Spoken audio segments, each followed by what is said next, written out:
Hi, are you a worrywart? Do you spend the majority of your day worrying about things that you can't even control? You know, they say something like 90% of what you worry about will never take place. Well, Jesus knew that man would have a problem with worry, and in the Sermon on the Mount in Matthew chapter 5, something like 5 times he said, don't worry about what you got to eat or what you got to drink or what you got to wear. A little further down, around verses 27 to 29, he said, who can even add an hour to their life by worry? In fact, the truth is you can't add any time to your life by worrying, but you can take time away.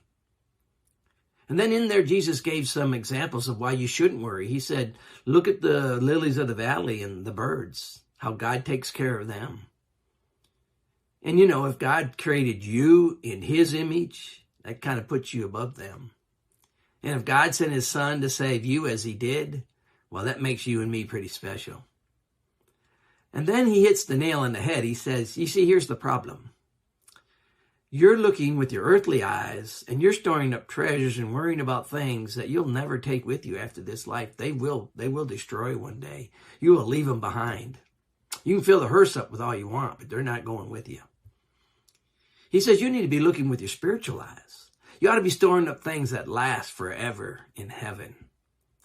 And then he says, you see, it's a heart condition, because he says, where your treasures are, there will your heart be also. So don't spend your time worrying about things on this earth that aren't going to last. Spend your time building up things that will last. And then he said in other places, you know, hey, come unto me, all ye that labor and are heavy laden, and I will give you rest. But cast your burdens on me.